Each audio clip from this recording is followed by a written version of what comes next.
ফুটিয়ে নিচ্ছি 1 লিটার দুধ। দুধ ঘন করে 250 মিলি করতে হবে।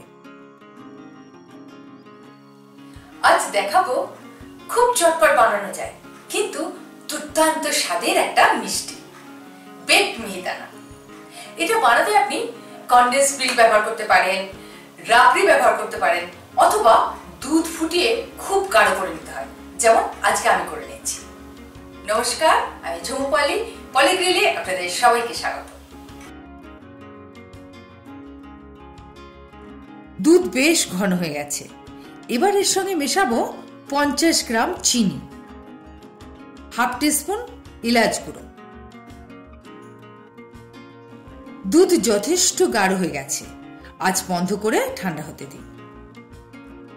এবার গ্লাস বেকিং ট্রে ঘি বা মাখন বুলিয়ে গ্রিস করে নিতে হবে।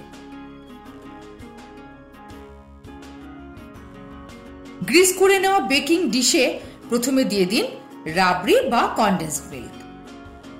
আমি 400 গ্রাম মিহিদানা নিয়েছি। এবার অর্ধেক মিহিদানা এভাবে বিছিয়ে দিচ্ছি। এর উপর দিয়ে দেব ড্রাই ফ্রুটস, কুচনো আমন্ড, কুচনো পেস্তা, কাজু বাদাম। এরপর আবার একটু গাঢ় দুধ এভাবে দিয়ে দেব। তার উপর বাকি মিহিদানা এভাবে দিয়ে দেব।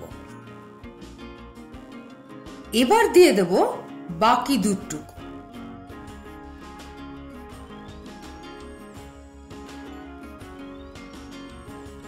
সবার উপর দিয়ে দেব বাকি ড্রাই ফ্রুটস গুলো।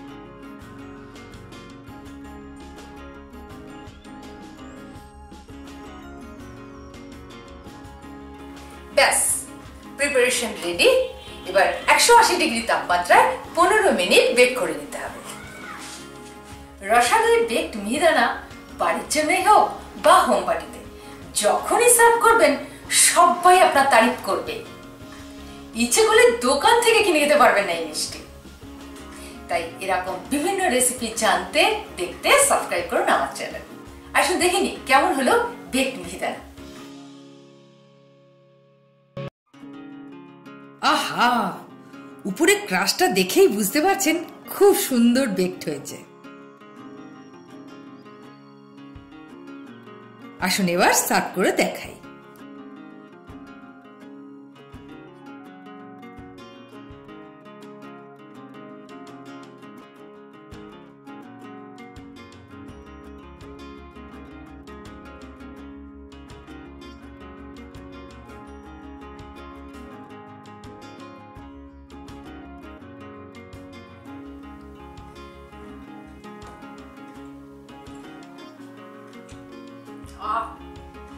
দারুণ।